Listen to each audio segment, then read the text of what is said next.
The foundations on these two houses are barely settled, but already their future is under threat as the city of Vancouver considers the removal of two of its newest homes to make way for an even bigger 4-story, 73-unit multi-family dwelling.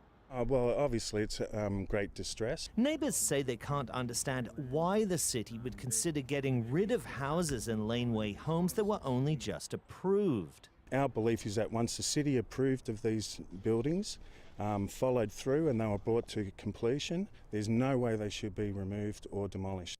The developer says he plans to move the buildings, not tear them down. Regardless, neighbours fear the worst. Well, it's on a hill, right? So what it's going to do is you'll see the monstrosity, right? They proposed a 6-story building. Now I think they went down to 4 stories, right? That, and I think it's just a wrong location for that type of structure.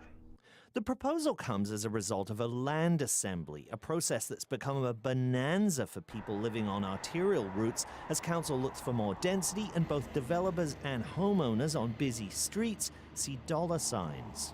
The neighbours we spoke to don't want to come across as NIMBYs. They say they're open to affordability and density, but this neighbourhood has already changed quite a lot. This is the Adanac bike path. That brings a ton of bike traffic, and it's kind of interrupted the traffic flow around here, not to mention the flow of traffic and parking in the alleys behind here as well. And we are right beside the PNE. They're also concerned about the traffic that 73 additional residential units would bring, not to mention the fact we're on a hill.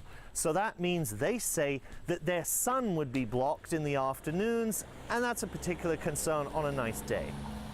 The developer says he bought the 2 new houses from another developer who built them where one old house used to stand. Alex Ploquin is one of 4 people who share the $3,100 a month rent for the main floors of one house. Well, I mean, on the one hand, it certainly benefited us. It's not like finding things around here is easy. But on the other hand, yeah, that just seems like from an environmental standpoint, that seems like a massive waste of resources.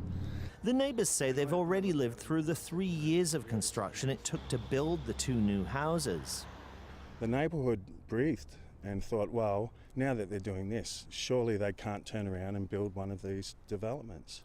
But lo and behold, they're trying to do it. Now it's up to the city to see if even more construction is on the horizon. Jason Proctor, CBC News, Vancouver. And there is a public meeting scheduled for Monday between 5 and 7 at the Hastings Community Center. And if you know of a story our investigative unit should be looking into, you can contact us at investigate@cbc.ca.